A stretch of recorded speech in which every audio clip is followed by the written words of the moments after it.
Hey guys, we're live. As you can see, we've got a special guest down there in the corner at the bottom named Jared.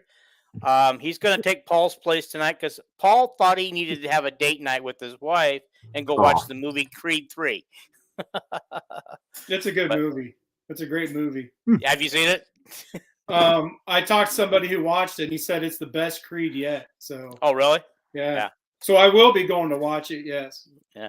My son-in-law watches it with his 6-year-old grandson, but they wait till it comes on TV so they can fast forward through all the violence and Um, the romance parts and stuff, so they can just focus on the training and the actual fights. no. So it'll be a while for him. Okay, so guys, we're here tonight.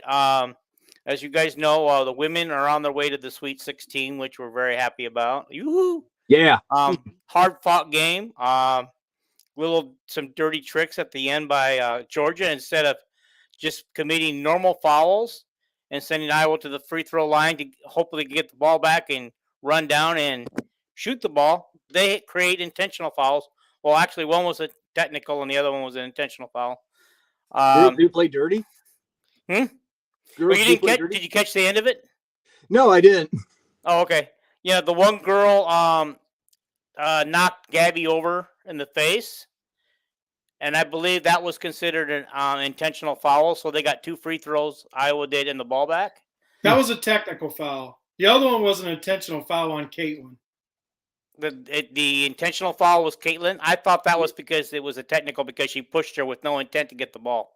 Yeah, that's what an intentional foul is, when you don't go after the ball. Okay. The other one was a technical foul because they went through Gabby's face to get to the ball. Oh yeah. Okay. All right. Yeah. I got him backwards. But either Yeah. way, that was pretty blatant.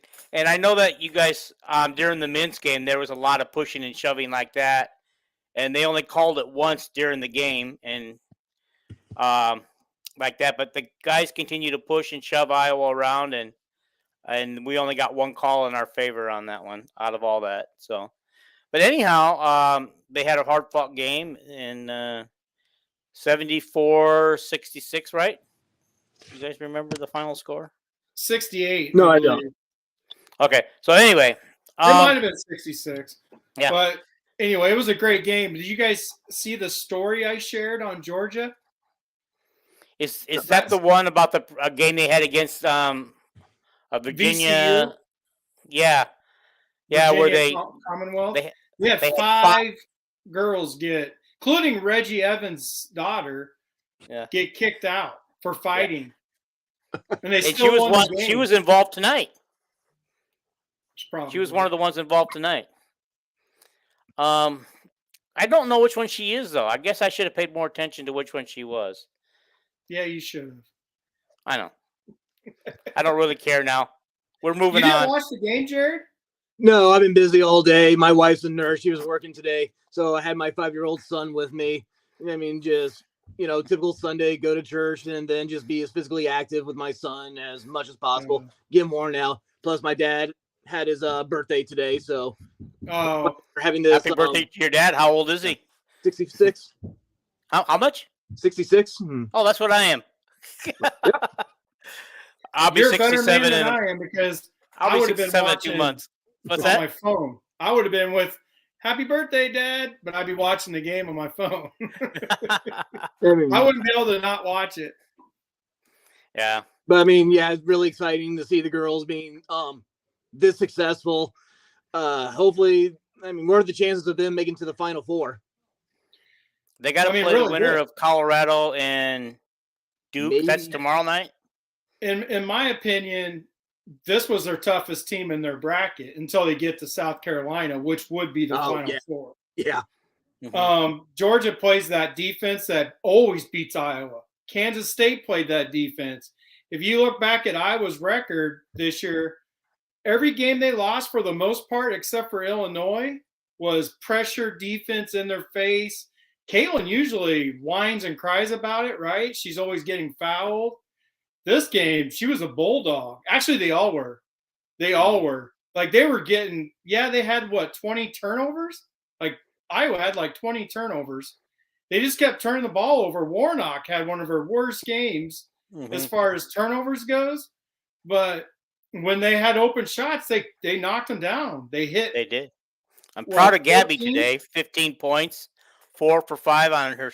No, 5 for 6 on her. On her three-pointers. I think they hit 14 threes, I think, today. So, yeah. And Caitlin couldn't shoot the ball because she does not do very well when people are in her face, but she had 14 assists, right? Like the way they did their defense, Georgia, they were just packing outside the three-point line. They suffocate you. But what they did do is they left Sonano one-on-one. So, you know what? I mean, she had 20 points, and she missed, 3 bunnies? Mm-hmm. She missed one bunny for sure that I can remember. Nobody was there. I remember 3. There's 2 of them I know for a fact, but I think one other one was a bunny as well. Just an awesome pass from Clark, and it was an easy layup, and she just threw it up too hard. I think she thought she was going to be fouled. Yeah. But they left Sonano one-on-one all game. Like, she could have ate the whole game if Iowa wouldn't have turned the ball over. You imagine those girls. I mean, did you got the final stats? How many of them played all 40 minutes? Just Caitlin. Caitlin, the only one? Yeah, and the only reason she did was because of the injury to Molly. Yeah. Molly came out in the second half. Everybody got a breather. Yeah. What'd you say? It said Molly came out in the second half, but she didn't even last a full minute. So she must not. She came out in the very last minute of the game too. Yeah. She came out because of the punch to. Oh, did she cover for Gabby? Yeah. Yeah, they probably just needed an extra body out there. They probably didn't want her to worry much about anything because they had that game under control by that time. Yeah. Well, they did. When we went up by 4 points with about 3 or 4 seconds left in the game, I thought, we got this one. We got this one in the bag. There's no way they can come back now. Now, has the Iowa women ever been to a Final Four before? Yes. 1994? 3. Oh, 93. Okay. That was under Vivian, right? Yeah. Vivian Stringer took them there before she went to Rutgers. I was in high school. Yeah. Yeah. The coach for Georgia was a part of that team that went to the Final Four. Yeah, they were talking about that today. So she transferred from wherever to Iowa and helped lead Iowa to that Final Four. Believe it or not, I remember when she was at Iowa. Well, I'm getting too old to remember. I remember, and I'm too old to remember. Yeah. The other thing I wanted to bring up on the women's side. Oh, this is their 3rd out of the last 4 trips to the Sweet 16. I did not realize that they had been playing that well. So Okay. would people go nuts if we made that kind of run in the men's? The men's made that kind of run. People would be so happy. It'd be going crazy. I mean, look, Iowa fans, they're fair weather fans when it comes to winning, right? Look what they're doing for the women. Like, they're selling out. But they did for football too, I should say. Right. They love their football and they love their basketball when whichever team is winning, right? Like Iowa right now, the women, a lot because of Caitlin. People from all over the country want to go see her. You know, when people like Nebraska get offended because they have the biggest attendance they have ever had was against Iowa, they're all mad because people were giving Caitlin Clark that credit. Well, I mean, it is what it is everywhere she plays. But to your point about everybody playing their minutes, Warnock played 37. Sonano played 37. Kate Martin played 38 and a half. Caitlin played 40. And Gabby played 38. So, I mean, they didn't get. Well, I didn't think I saw that many substitutions today. Yeah, only 3 other players played, and Fulter played 4 minutes, and O'Grady came in because of the injury to Hannah. Yeah. So, and she played 3 minutes, and Molly Davis played 2 minutes. That injury really hurt. I mean, I hope Hannah can come back. Did you hear what Lisa Bluter said? No, I didn't get a chance. I was looking for her post-game interview, but I couldn't find it. Yeah, she said that Hannah got injured in the last 3 minutes of practice yesterday. Oh yeah, that's what the announcer said. Yeah, She turned. Oh, the announcer said it. I didn't hear that part. I yeah. only They said heard at the start of the game that they didn't know if she'd be out playing or not at the Oh. time. I missed they- that at the beginning of the game Because they were at practice when it happened, they said. Yeah, she rolled an ankle or something. So hopefully she's good to go next week because they're going to need her. The starters can't play this many minutes in the Sweet 16, and then the Elite Eight. They're gonna die. They're gonna already. I bet their legs are already gonna be sore and everything else tonight. Well, Where's they're the- 20-year-old kids. Where's Yeah. the Sweet 16 being played at? That's Seattle. in Seattle. Seattle. Okay. Okay. Can Yeah. you get Oh. closer to your microphone by chance? Oh, Or yep. your phone? Or There we go. yeah. Okay. It's a little hard to hear you. You might be a soft-spoken person, and I'm not. I talk loud. Everybody hears me. Okay, so the girls are heading to Seattle then, right? Yeah, Yep. they'll play the winner of the Duke Colorado game. Awesome. Yep. And then if they survive that one, the next one would be Stanford. If Stanford survives their game, their game in Seattle. Because Stanford, And Iowa could beat Stanford. Yeah, I Stanford should should not so. been the number one seed. But the rankings before the brackets came out, some rankings had Iowa women's at number 2, Mm-hmm. Yeah. yeah, and they the main rankings had Iowa number 2. But I understand why they're a 2 seed because they did lose to Illinois.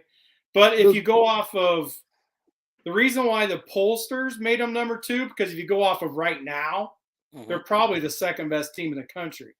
But when you're doing a bracket, those guys have to go off the whole season.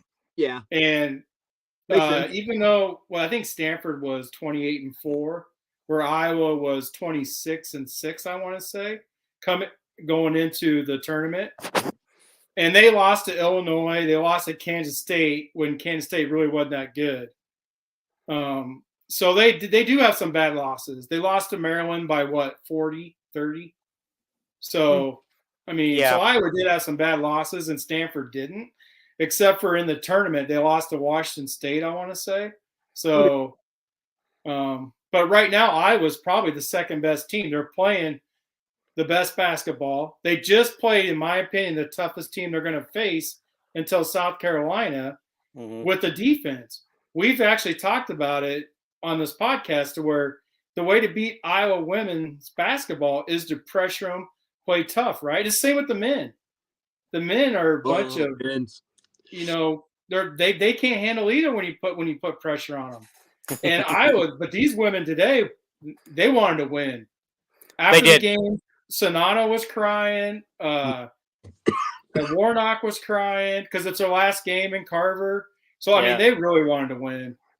Well, after that Creighton loss last year, is just they talked about that in an article after the game that I read. That stuck in their behinds all year. And they hadn't forgotten that. That had been a motivation factor they had going. And the stupid announcers kept bringing it up, and then they showed the highlight of Creighton hitting the last second shot. Yeah. I was like, stop jinxing us. Like, what are you doing? They keep bringing up all the past. Was that the former Hawkeye girl hitting the last second shot? I was like, oh, man. But I was like, okay, we're good. We're up 8. All of a sudden, Georgia goes on a run. They cut it to 2, and it was 68-66. I'm going, announcers, shut up about the past. Yeah. They just kept bringing Creighton up. I was like, oh, stop. I know it. But we're good. Yeah. I think they can handle Duke or Colorado, especially Colorado. I hope Colorado wins because they're I've seen them play a few times, and Iowa, I think, will torch them, kind of like they did Ohio State. Okay. But Duke, they're a little tougher inside. Right. Which is what Iowa struggles with, is their inside game. So speaking of the women's, is there any really big surprise losses so far? Oh, yeah. It's just like the men. The Princeton women won their first round game, and they're actually putting tough to the 2 seed Utah right now. But there was 4 minutes left when I came in, so that game is over. I'm not sure who won.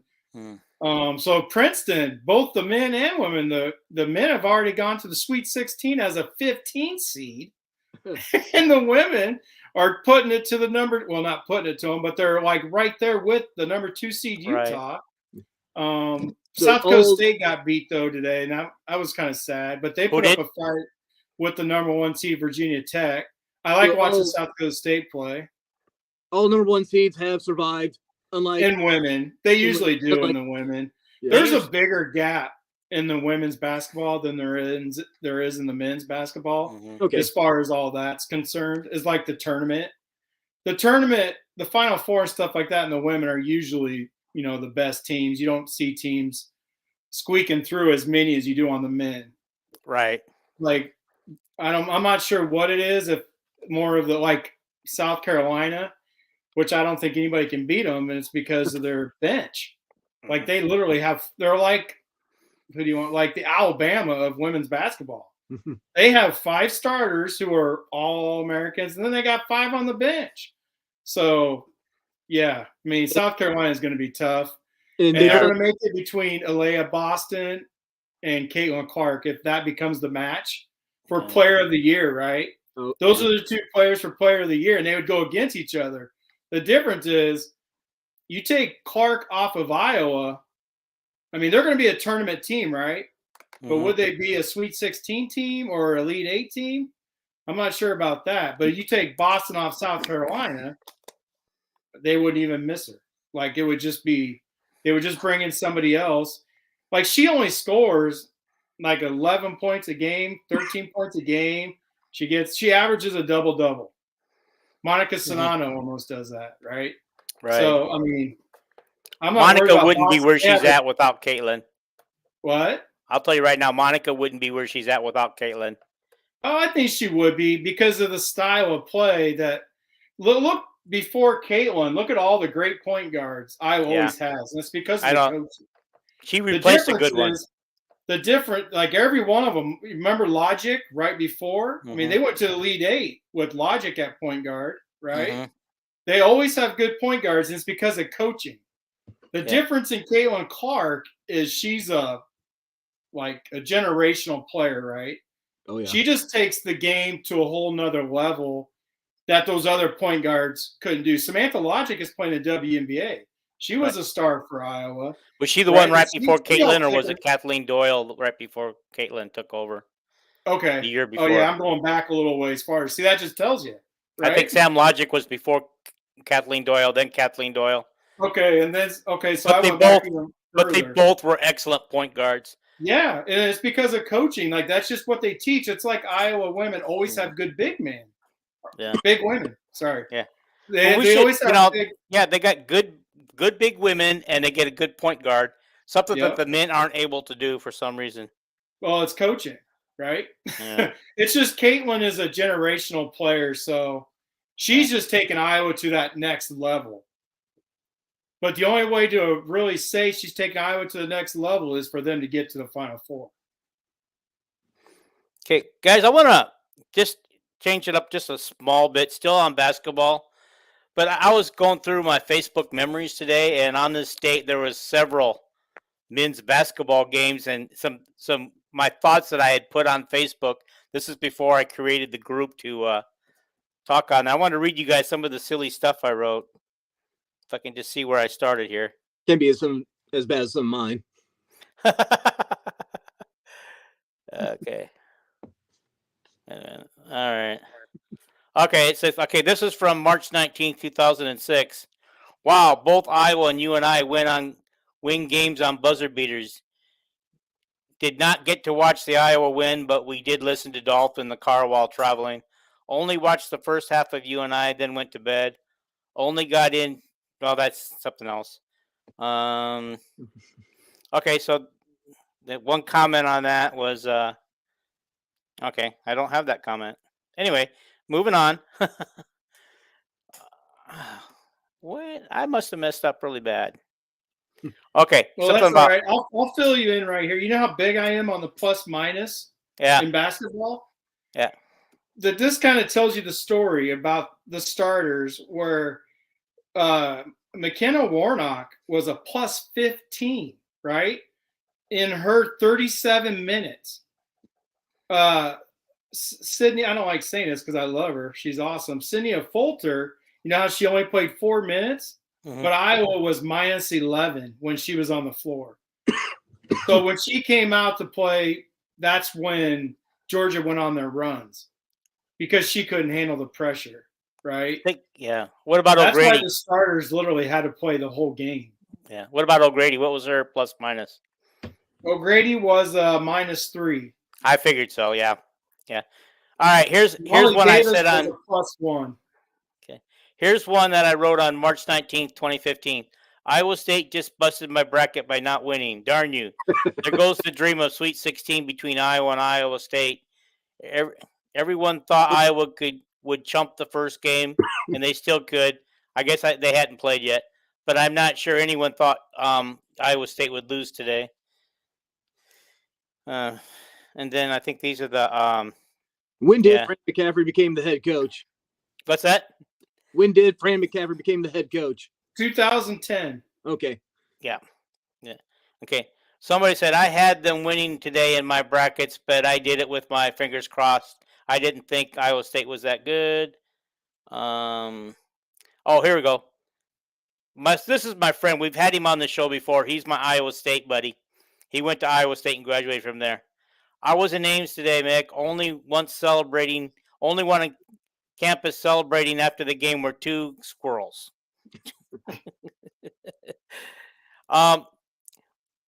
So I think Jason knows how intense I can get during these games because he's seen them in the group chats.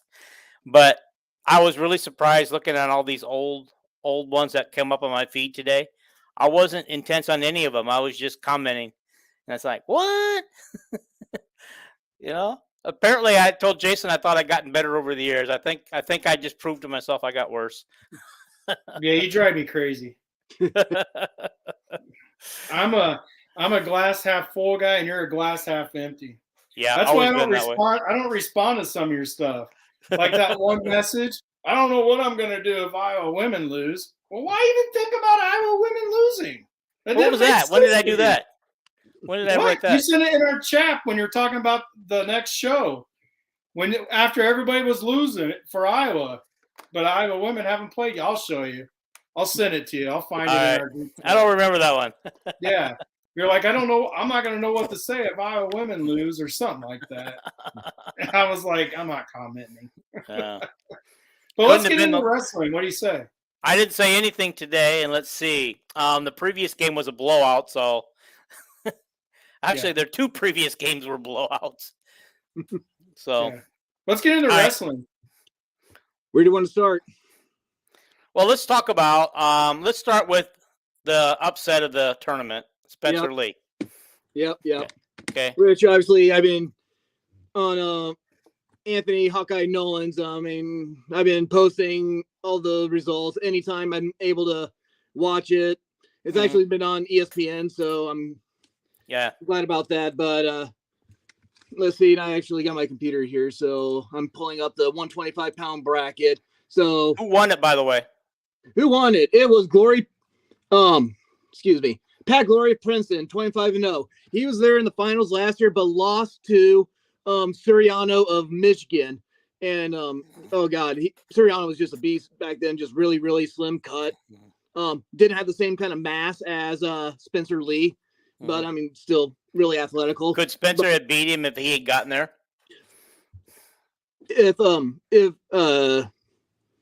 Spencer Lee's beaten him before. Oh, has he? Glory, he's been to the finals. I think this is the 3rd time. Okay. But I think maybe 20. Oh man, the COVID year really messed me up. Just because nobody wrestled the COVID year. Yeah, you got these 6-year seniors just kind of beating up on some of these freshmen. But I believe Pat Glory and Spencer Lee have met in the finals before, and Lee did bring the hammer on him back then.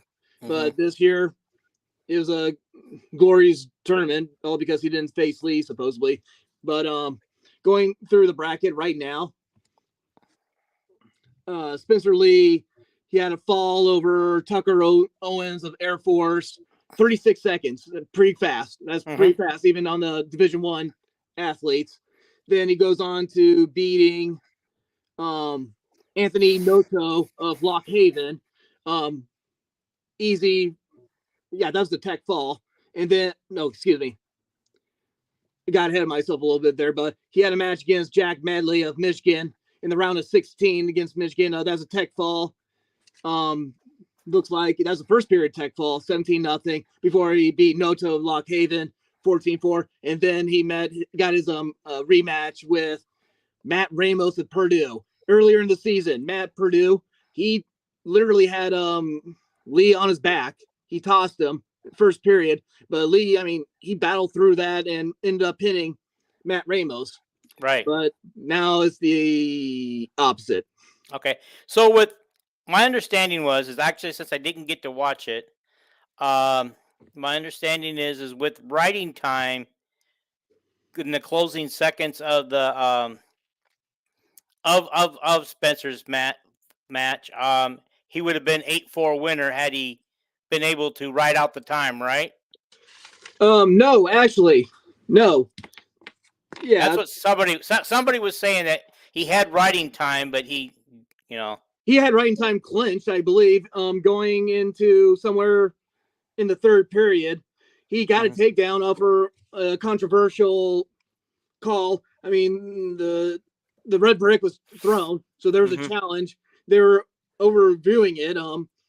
There's different camera angles, whether or not Lee had his foot on the line, indicating that he was inbounds when he had the takedown. There's another camera angle that had his foot up off the mat, which would have been out of bounds. Okay. But the referee gave the takedown to Lee, so that gave him the advantage, and he was on top. This is about maybe 30 seconds left of the match. He's got writing time. I mean, if there's a point, he just looked like he was wrestling not to lose instead of wrestling win. I mean, just if he would have just been the hammer that he was all season long. They both had the same amount of time to rest in between the referee making their decision. But, oh, man, it just looked like Lee let up a little bit too much. And also, I mean, hats off to Ramos. I mean, he's a sophomore. I mean, after the match, I mean, he looked like he was really, really not cocky, but yet confident. And just saying that, hey, I had to say it out loud. I knew I could beat him. And well, that first match earlier this year, he did dominate him early in the match before he got pinned. So maybe he just felt like, this time I know what to do, not to get in his clutches. In first period, keep in mind, first period, Ramos had him on his back again in the first period, and Lee looked like he was just not being as aggressive, being more cautious, because he did not want to repeat that, and yet it's still repeated. In the first period, Ramos had it on his back. Lee escaped, got a 4-1 match. Going to the second period, Lee goes top. I think this is when Ramos won the toss. He picked down, so I don't know why he picked down. It didn't seem like a good call to make, but that's when Lee was able to get his back points. He got awesome freaking tilts. That's when he got his writing time. So it's a 5-4 match going into the third period. And for some reason, there's another gentleman, also part of the group, really insightful. He couldn't believe why Lee picked neutral, because that would have been the most dangerous position for him to be in. He could have picked top, he could have picked bottom and get maybe another point for an escape. But for some reason, he picked neutral. But anyways, he still got that takedown where the challenge brick was thrown, and it's just the last 30 seconds when everything got wow. Where pretty much might have been 7-5 at the time. Lee's leading. That's when you got the scramble. Ramos got him on his back. You have like more than the 5 count. That's 6 points right there. So he would have won by points. Yeah. So I think Brands, I watched an interview with him, and he made it sound like that he wasn't sure what was going on with Lee out there during that scramble, because he said he wasn't himself. He said something about, he's not himself out there. He wasn't doing what he's supposed to do. Well, coaches are going to know more about their own individual wrestlers or players or whatever the sport may be. Yeah. So, I mean, we're just kind of speculating as fans. Yeah. Yeah, I know. Then he said, they asked him, well, what did Spencer do afterwards? Well, he left the arena, went to the locker room, and of course there were some words said back there. And who knows what's being said behind closed doors when it's You know, of whether course, Brand's between not going to tell coaches. us that. Yeah. But But I mean, yeah. in a sport like wrestling, it's an individual sport, is primarily individual, Mhm. individual performance. I mean, you can't blame anyone but yourself. Yeah. I mean, with a team sport, whether it be basketball or football, you might have that star athlete where the team might be riding on. But in wrestling, I mean, that's what it is. Yeah. Well, there's So sure some fickle fans out there because a lot of fans turned on him for electing not to go forward with the rest of the tournament. yeah, because they're idiots. I mean, it's no different than any other Mhm. sport. Yeah. Anyway, so would Lee have won if he didn't get pinned? Is that what you're saying? Lee would have lost by points. By Oh, points. he didn't. So he didn't have the lead at all, no matter what. Lee had the lead. I think it was a 7-5, maybe even a 7-4. But when he got caught on his back, that would have been a 2 takedown. So you would have made that maybe a 7-6, 7-5 plus the back points. There was a 5 count. That's an additional 4 points right there. Oh, so either way, after all that, he would have lost no matter what, He even would've if he lost. didn't get pinned. And it kind of looked like Lee might have said, screw it. And that's when, the very last second, that's when he got the fall. Well, see, it's stuff like that. If he wasn't looking normal, I mean, that should tell these Iowa fans, and I don't know what side you're on, Jared, that he wasn't right? So Right. there's no way he could be healthy enough if he's like not doing what you guys say he normally does, right? If he was afraid of like getting hurt again or whatever, then that would explain why he was wrestling differently than what he normally does. Well, I think it's just because Matt Ramos did throw him on his back, just like the last match, I believe, is back in January. I mean, you might have that little mental block in your head, so you're going to be a little bit more cautious to make sure that doesn't repeat. But it could be a little bit of a bad Matt strategy on the third period. So was he okay in the first and second round? Oh yeah, he was just dominating like no other. It's just that coming up against Ramos, I mean, he's one of very, very few people that has taken him down. I mean, I said this before on Facebook and everything, you know, Lee can be taken down on the neutral position. The question is whether or not you can survive when he's on top of you, because he is like the best top wrestler I've ever seen. Yeah, so it was just some questionable at the end decisions made about what he is what right. it is.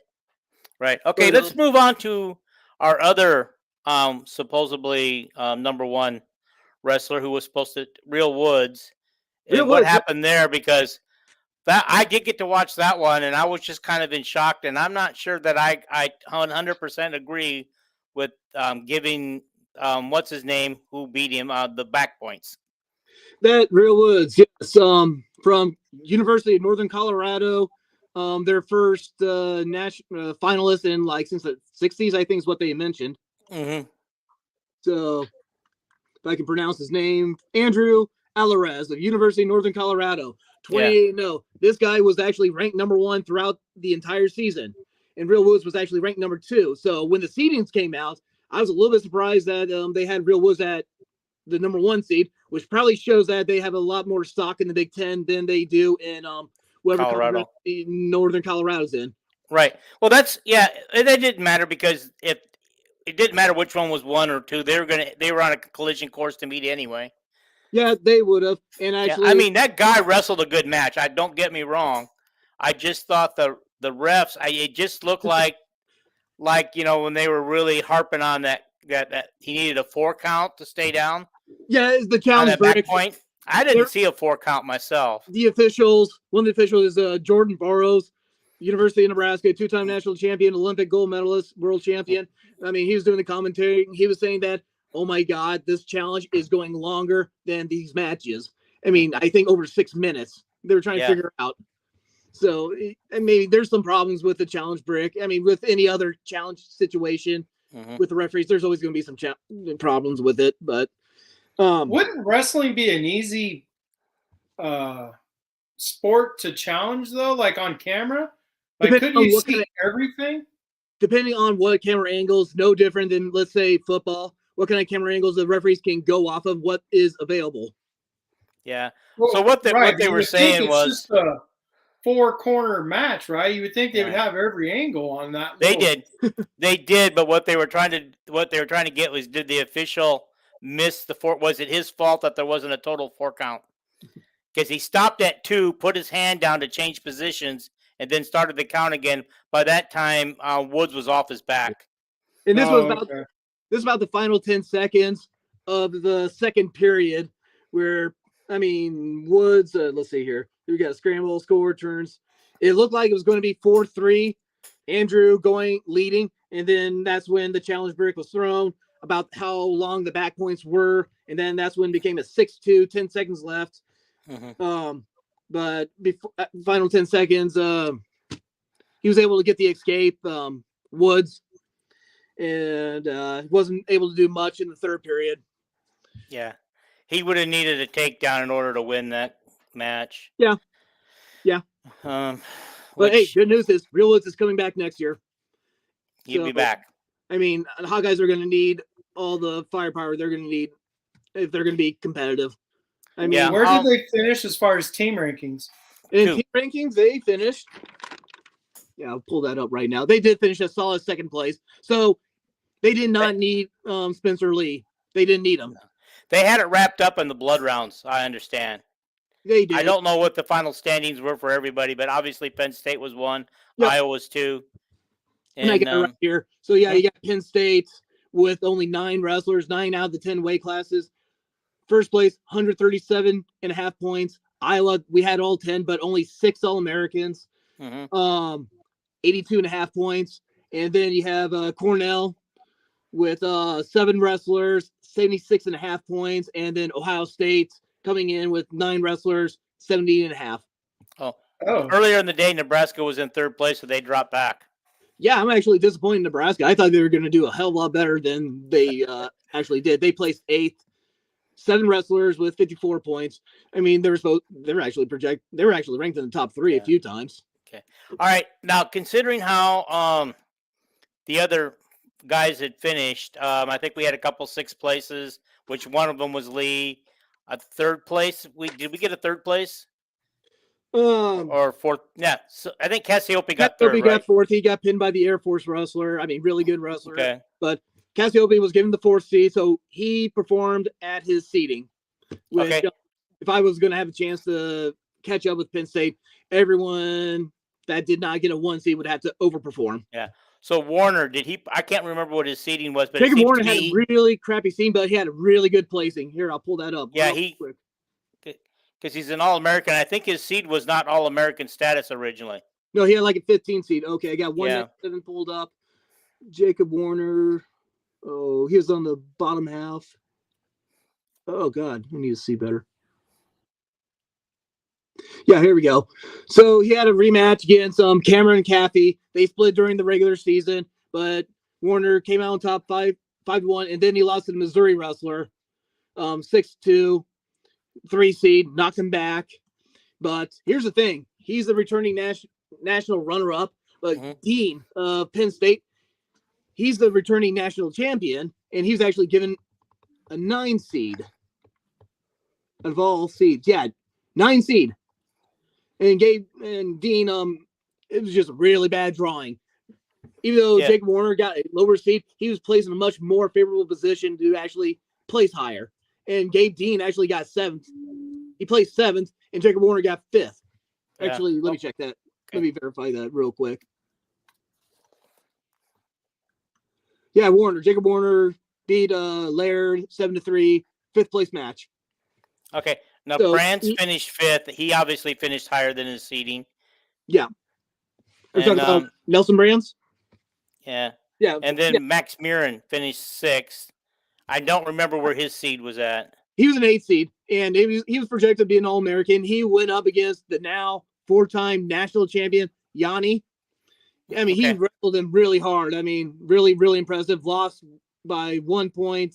Pull that up. 8-7. Oh, I wish I could have seen that match, but work. But Yanni. I'm a little disappointed. I expected better things out of Abe Assad.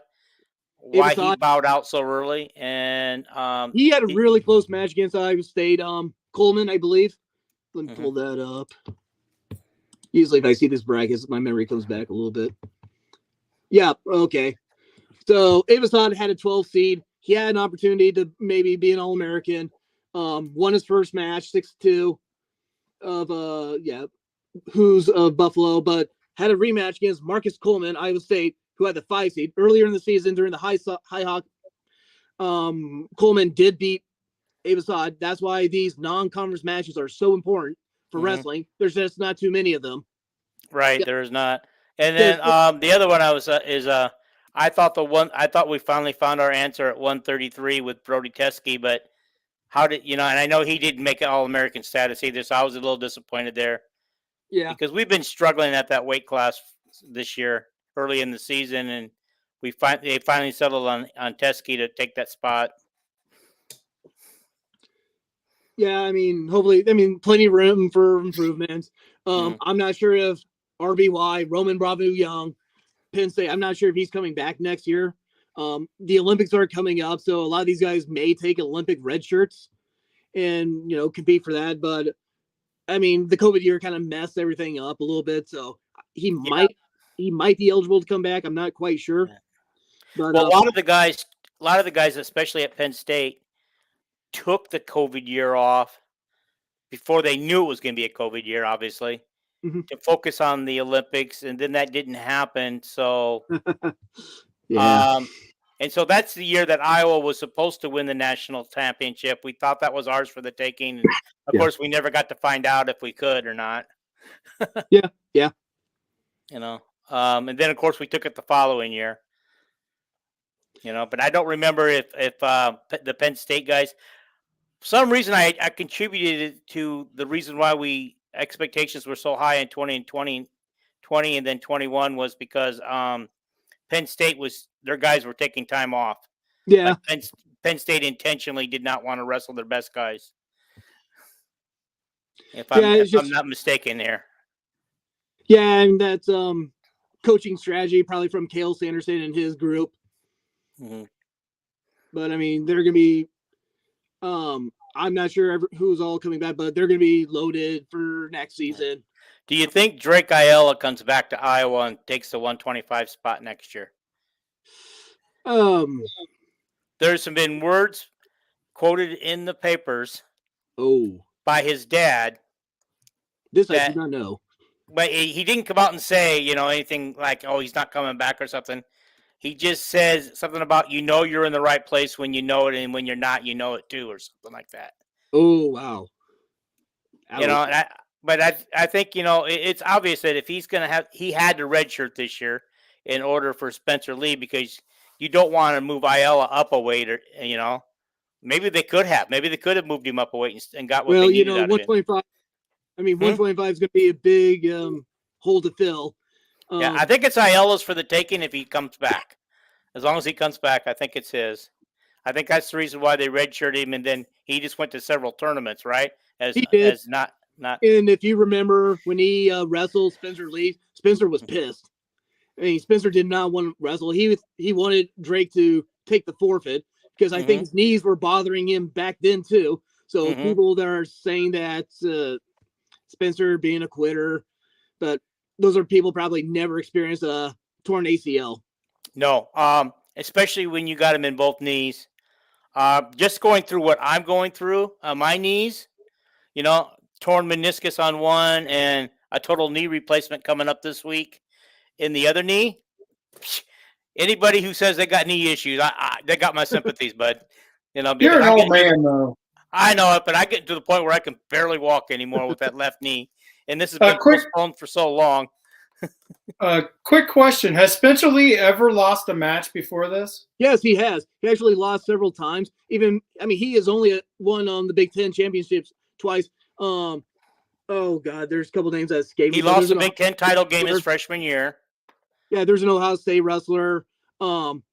He lost to in the finals of the Big Ten tournament, but he actually pinned at the national tournament. There's an Oklahoma State wrestler that actually pinned him. Mm-hmm. All right. Okay.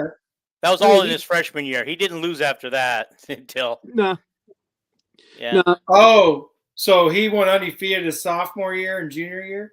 hmm I He was on a 54, 55 match winning streak. And remember, he doesn't he for whatever reason, Brands has never wrestled him a full season from start to finish. no, just protecting him. I mean, if you got knee problems, you got injuries, and you Right. got to do what you got to do as a coach. Right. Yeah, I was Yeah. gonna say if he's got injury issues, it makes sense. Right. Right. You know, and I mean, they waited until after the first of the year to get him going. I think it was Iowa State match was the first time they turned him loose. Yeah, and he definitely looked gassed. I mean, he got nailed for stalling, maybe even a stall point against him, but I mean, he didn't look nearly as great shape as he is now, the postseason. Right. Right. Yeah. And He came on strong shortly after that. I mean, it was just so fun to watch him. I mean, it's like, when does he get his pin this time? Can he do it first period? Oh, this guy must be a pretty good wrestler. It took it till the second period. let me also just add that sports science recovery has come a long ways. I mean, I seem to remember once you tore your ACL, that was pretty much the end of your athletic career, especially on D1 or above. Right. I mean, and I remember I think it was last season, Jaden Ironman, he tore his ACLs and then he just couldn't tough it out. It was just too painful for him. Well, he went all the way, didn't he? Or did he medical out in the middle of the nationals? Because I thought Ironman. Well, remember he's a Missouri transfer. He did become a runner-up. He lost to the Penn State wrestler. Then the next following season, I think it was during the Big Ten tournament. That's when he screwed up his knees, torn ACL. He weighs in at the nationals, and I think he wrestled his first match and just couldn't take it. I mean, it's a serious injury. I mean, obviously, I've never experienced. I don't know what it feels like. Right. I can only imagine what the physical pain Spencer's feeling, even the emotional pain from losing that match. I mean, one probably outweighs the other. Yeah. Well, I'm sure that his emotions and his mental state of mind had a lot to do with the medical opting out because, he just was, he'd been gearing up for that fourth national championship and his frame of mind probably is like, there's just no way I can go out and wrestle now. The frame of mind I'm in. I mean, he's still going to be known as a 4-time All-American, no matter what place. And he'll still go down as one of the greatest wrestlers in Iowa history. Yep. He'll be fine. They're not going to remember this. People aren't going to remember that he outed, or whatever you call it, medical forfeited. The only people that are going to remember are the ones that want to remember it. I mean, haters. Yeah, and that all the good things he's done for Iowa while he's been there. You read up about all the good things he's done for the community and everything. The guy loves Iowa. He just, for us to get him out of Penn State like that was that was so cool. And I just hopefully he does make the Olympic USA team and hopefully kicks the crap out of Thomas Gilman, that backstabber. Excuse me. Yeah, I sent a tweet to Lee and I said, I appreciate everything you've done for the university. Now go kick some butt in your freestyle career. Yeah. Yep. Okay, let's move on. I did want to say that RBY got beat yesterday too, and that shocked me too. Freaking Vito, I got it right here. Vito Arahura of Cornell. That match, I tell you, Vito, he looked like the old Dan Gable attack style wrestling. I don't care about your freaking funk. I mean, in RBY, he's one of the best counter wrestlers. But guess what? When you're as aggressive as Vito, the way he took it to RBY, your counters don't matter. Yeah. I mean, he just really took the pounding. That was a 10-4 win. Yeah, that's not quite a major decision, right? It needed another. Quite. But you know what? Vito's the national champion. I mean, he was the number 3 seed, 25-1. Yeah. Boy, when they interviewed his dad too, boy, I'll tell you, those two look alike. That was amazing. Anyway, this interview. Yeah, we got about 15 minutes left, so I want to devote the rest of the time to the baseball and softball, what we got going on there, and so Jason he loves to watch those games and stuff, and so he'll fill us in on what's going on. I think Breck had a pretty good outing again this weekend too, right? Yeah, he did. Yeah, I love softball and baseball, especially Iowa sports. But Indiana, Big Ten's last hope of getting a second team in the Sweet 16, cut it to 5 at half. They can't play defense. The score is 40-35. Who are they playing? I forgot. Miami's beating Indiana. That's just the first half scoring. So Right. Michigan State made it into the Sweet 16, yeah, right? they're the only Big Ten team. Okay. But So all right. So now I was just going to say, Purdue was supposed to be the only Big Ten team to make it. And the team that beat Purdue is losing to Florida Atlantic right now. Go figure. Yeah. The madness. That's why they call it the madness. Yeah, that's my point about not really caring about the Sweet 16 for Iowa. Is it's all about matchups. I mean, Fairleigh Dixon, whose coach, by the way, is from Iowa. I heard He's that. from he played high school at Washington, Cedar Rapids. Is that if that's the school name for Cedar Rapids? But anyway, in Florida Atlantic, one of those two teams are going to end up in the Sweet 16, not Iowa. So the Hawkeye fans are going to love that. Yeah, I honestly didn't feel so bad about Iowa's loss. I mean, I was really mad at first and upset and sad, but Well, that was kind of don't lie. That's kind of a home game for Auburn, wasn't it? Yeah. But and after Auburn gets torched by Houston. Yeah, and after seeing what the other Big Ten teams did, and Kansas bowing out, Purdue bowing out, and it's just like 2 number 1 seeds gone in the same weekend. Yeah, it's just like, okay, I don't feel so bad because I imagine their fans feel a whole lot worse. And why are the fan base griping about Fran McCaffrey not making to the Sweet 16 yet? Yeah, he's fine. He's taken him to the tournament 8 out of the last 10 years. So, but anyway, as far as I'm gonna start with softball. These girls are getting so good, and their lineup has got a lot of freshmen in it. Their record, they already have 18 wins, which is something they haven't done in probably close to 2 decades, maybe, before the Big Ten starts. They're 18-11. They had a good weekend. I mean, they lost to number 9 Texas 5-1. So their starting pitcher, Vasquez, who is using her COVID year, if I remember right, she is 9-2 with a loss to number 1 UCLA.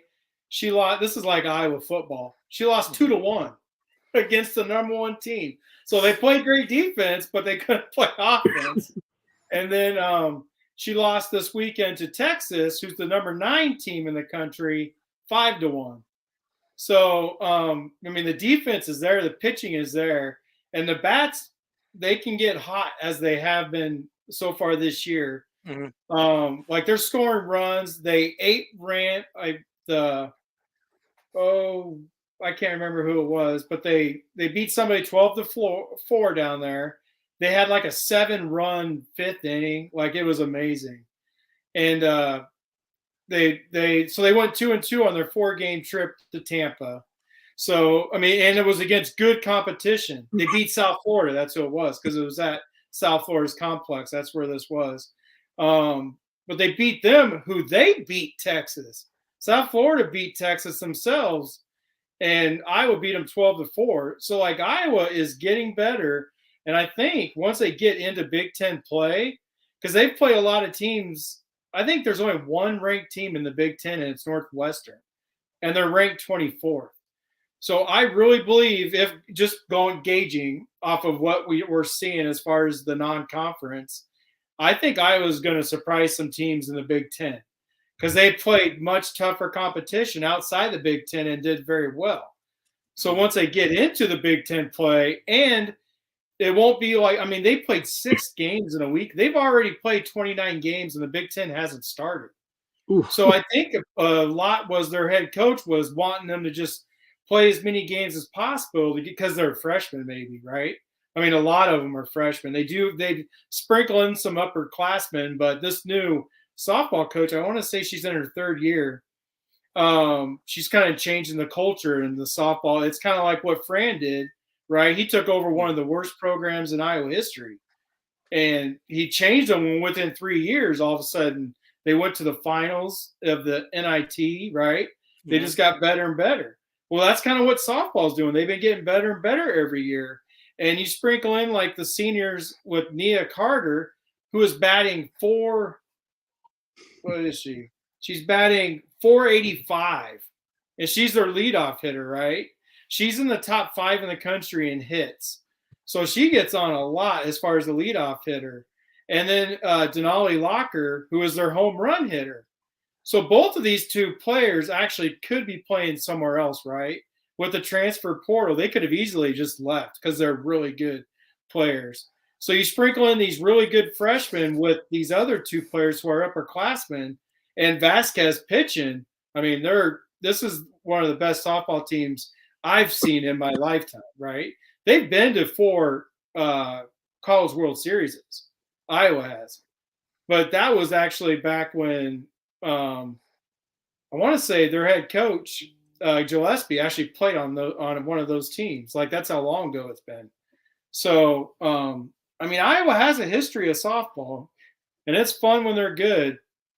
So I this year I think it's just exciting for both hardball sports. Softball is it's a really fun game. I like watching it because the pitcher is so close to the batter. Like, all the bases are closer together compared to a baseball field, right? So your instinct, I mean, you got to be able to see the ball. I know it's bigger, don't get me wrong, but you just have to see it quicker. It gets to the plate quicker, even though they do have the miles per hour differences. Like, they only throw a softball like 60, right, 70, but then they gauge it with the distance to, like, some of these pitchers are throwing like 100-mile-an-hour fastball, right, because of the distance from baseball to the softball. So I mean, it's just, I like it. It's a fun game, and Iowa softball is fun to watch. I'm definitely going to be going to a couple games. Now, baseball is off to their best start in a long time. I mean, I don't even think Dana Hughes, if you guys remember him, I do. experienced this kind of fun. I can't remember the last time. Dwayne Banks, who the field is named after, probably have to go back to his days to see a baseball team that's this hot. They're 15-3. They beat the number 1 team in the country in LSU. I think they beat them 12-4, and like, they destroyed the number 1 team in LSU. They had a couple, and the funny part is, it's softball and baseball. You could tell their depth isn't there. So I think once they get into their 3-game schedule weekend, where you have your Friday, Saturday, Sunday starter, they're going to really be good. Both squads. Because every game they lose is always like the second game of a doubleheader or the 5th game on a weekend, right? Mm-hmm. Iowa only lost once, and that was the Sam Houston State. They came around and ended up beating the number 1 team in LSU the very next game. So you just wonder if they didn't save something for the number 1 team, right? Mm-hmm. And then they let Texas Tech take 2 out of 3, those are the other 2 losses. And it was at Texas Tech, and Texas Tech was undefeated at home. Their only loss at home, and they're ranked, is to Iowa. So Iowa has some good wins on their resume already. Mm-hmm. They were ranked 24th. We all saw it. I didn't think they'd be ranked. Dean was right. They were ranked. And then they lost 2 out of 3 to Texas Tech, and then whoop, they're not ranked anymore. But Fickle rankings. Yeah, it doesn't make. I mean, they may be back in there tomorrow after the weekend they had. They went 3-0.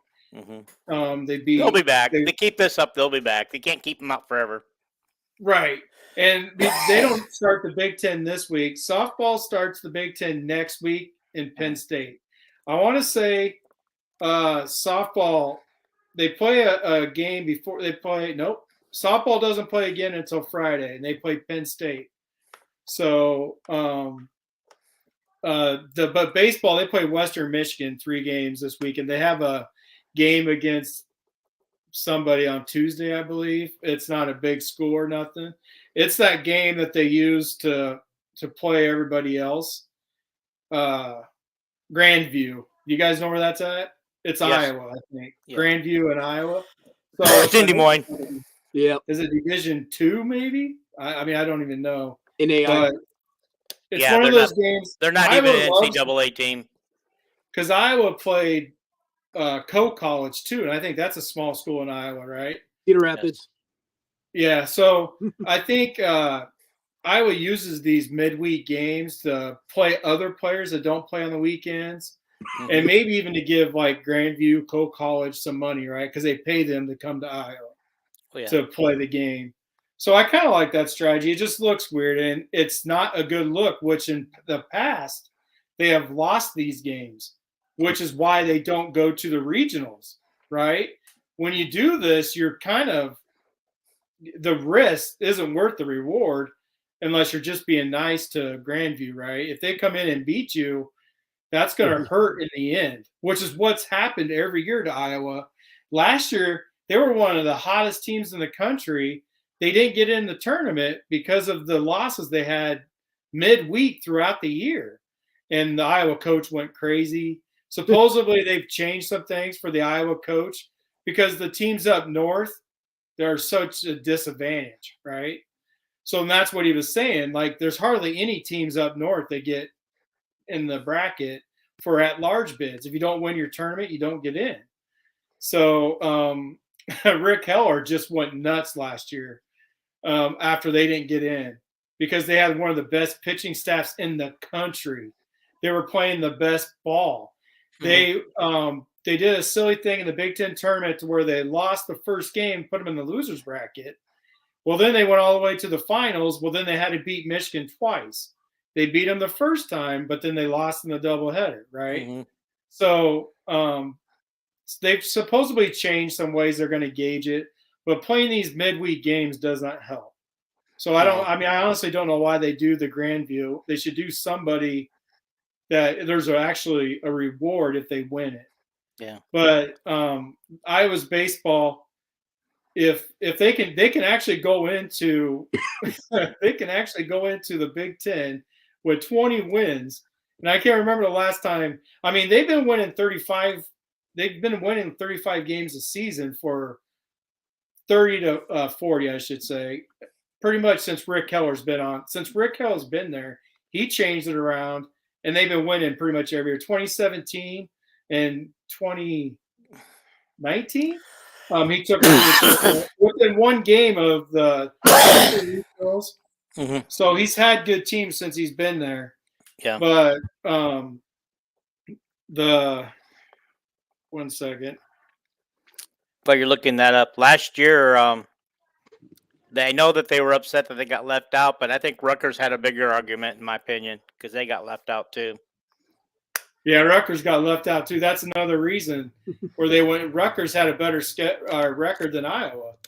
Yeah, it's just Iowa was playing the best. I think they only had maybe a 1 or 2 game difference with Rutgers, right? Yeah. But they don't play a balanced Big Ten schedule in baseball, do they? I don't think they can. Like they play because they play once a weekend. They play their 3 games, and then they have a couple other games throughout the season.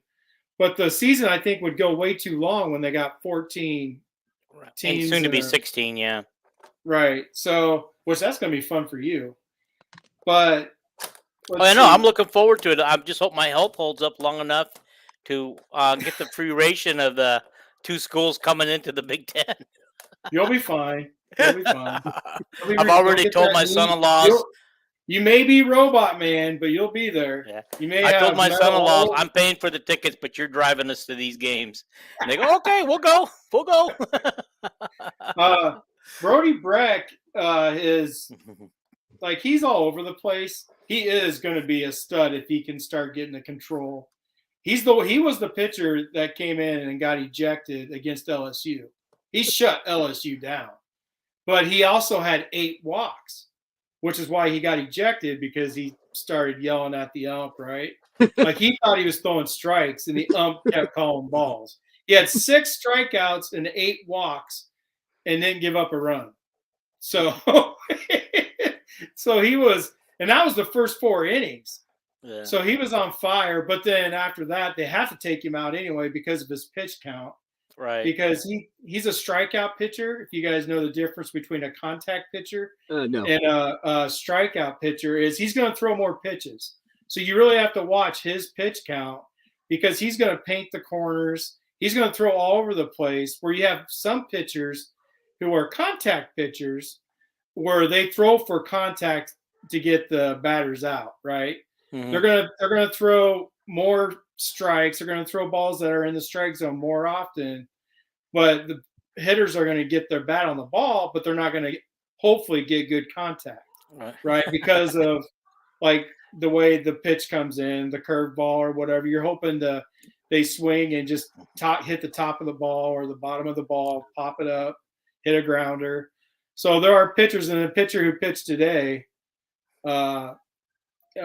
Simpson, Jarrett Simpson, he came in, and that's what he is as a contact pitcher, even though he did have 7 strikeouts, I think. So he was throwing strikes, and they just couldn't hit him, right? Sometimes that happens. You just start throwing strikes, you don't get a pitch count up, but they just can't hit your I pitches. remember one year, the first year I coached softball to middle school kids, girls, and we had the misfortune of having we won our first game of the season, but both of my number 1 and 2 pitchers, which we only needed to carry 2, went down on the same game, lost them both. And so we had to use regular players from the field to pitch. And so I just told them, I said, just lob it up there, let the defense take over. That never worked. I just said, let them hit it. Don't even try. Don't even try. Just let the defense take over. Let them field it, and we'll just get the outs that way. It didn't happen that way. They put the ball squarely in play where we couldn't get to it, and we lost our next 15 games. Well, yeah, that'll happen if you can't play defense. And baseball and softball are the worst because if you don't have a pitcher that can throw strikes, you just walk everybody, right? Right. That just sucked. You just walk everybody. If you don't have anybody that can throw a strike. Yeah. But Brody Brecht's ERA is 2.74. You know, it's pretty good. Iowa does have a pitcher in Will Christopherson he's had 9 game appearances, and his ERA is 0. He's 2-0, but he's obviously a reliever. He has a save, so he must be their best reliever. He's got 20 strikeouts. That's just so stats wise, he's their best pitcher, but he's obviously their closer. But Brody Brecht, and then Llewellyn, who pitched today too. But today was weird. They went through a lot of pitchers until they put Jarrett in there. Llewellyn came in, who's pitched a lot this year, but the moment he gave up a run, he was gone. Right, Marcus Morgan, they're supposed to be their 3rd game starter, he's been off all year. Today is no different. He walked the bases loaded. Like South Dakota State had bases loaded, and then they scored 2 runs. I want to say he even walked in a run before he didn't even get 1 out in the 1st inning before they brought in Llewellyn. And then Llewellyn made it to the 2nd inning before Jarrett Simpson came in and then cleaned house, and it was over. So, but yeah, with Langenberg's supposed to be one of the best. He's their Friday starter. Breck is now their Friday starter, just so you know. Mm-hmm. I know you're big into what Breck does, but he's their Friday starter now, which is their game 1 starter. Mm-hmm. Langenberg, he didn't pitch really all weekend, so I don't know what they're going to do with him, but he's been a little off as far as the pitching. But Iowa believes they have 6 starters, right? So we'll see how it goes. I'm excited as heck. I can't wait for Big Ten to start for softball this weekend. And then it starts next week for Iowa after they play Penn State. That one's for you, Jared.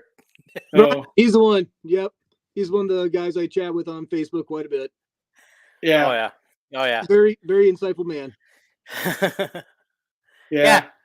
Brian, we're getting ready to go off. I don't know why you waited so long to come on because we're almost done. He came to see me. Jared had to come on here. We needed somebody that knew something about wrestling. Dean couldn't do it all by himself. I don't know anything. Oh, especially since I didn't watch anything but a couple of matches yesterday. Well, I guess Brian knows I don't know anything because I ask him questions too. Yeah. About wrestling. Brian knows some stuff about wrestling. Well, guys, I think, like we said, we've gone way over the hour, and I think it's time to shut it down and till the next time. I know we got some football spring practice coming up this week, I believe starts. The 22nd. Yeah. Yep. We could probably possibly come on and do something after it starts, and there's some news conferences and player interviews and things like that, and we can talk about that and talk about what the potential two deeps will be, because they always release that at first of spring practice. And then, after that's done, I got some discussion things to carry us through the summer months, the later spring and summer months when we don't have much going on, that I'd like to do for future podcasts. I want to keep this going and not so much. I know that when Nolan and I were doing, he'd pretty much shut it down in the off season and not do much. And I just felt like talk softball and baseball, and then spring football. He wanted to talk baseball and softball, but when push came to shove, I couldn't get him to do it. Well, Indiana took the lead. We may have another Big Ten. Good for that. I'm rooting for the Big Ten no matter what, except for Purdue. I'm glad they lost. I hate Purdue. Always have. Yeah, Wisconsin's in the NIT. Wisconsin's going to the quarterfinals. There you go. Wisconsin. Michigan make it to the NIT? Yeah, they lost in the second round. They lost the first game, or it was the second round. Okay, they won the first. Second game. Okay, second game. Okay.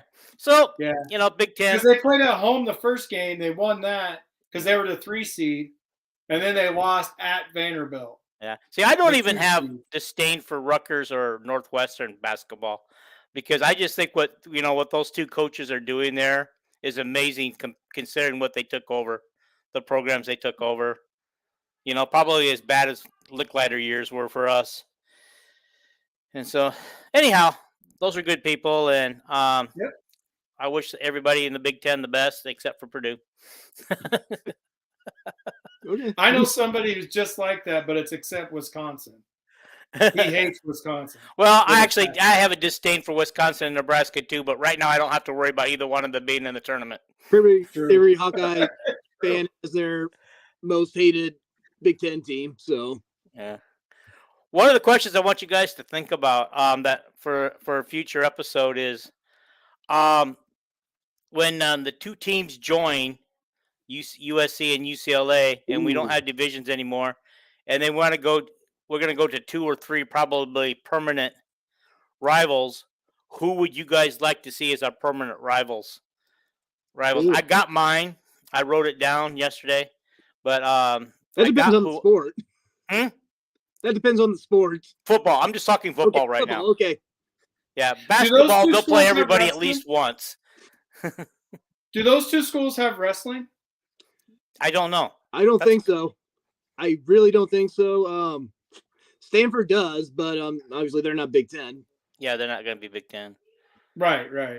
Yeah. That would be cool, that I could watch Iowa wrestle out here too. I'm always trying to get them to wrestle Cal State Bakersfield right here in town. They have, but never out here. It's like, could you wrestle them out here? I promise you, we'll get you a big crowd. Right. All right, guys. It's fun. And thank you, Jared, for filling in tonight. I'd love to have you in the future again if you're up to it. Oh, no problem, man. No problem. Just give me a little bit more time so I can do a little bit more prep work. Okay. I knew when Paul bowed out last night. That's why I asked you, and I just thought, you know what? I said, we're going to talk wrestling. Why not bring you on? Because you're the one that's been keeping an eye on it all weekend. Right. That was pretty cool. Yeah. All right, guys. It would have been just Dean talking and me nodding.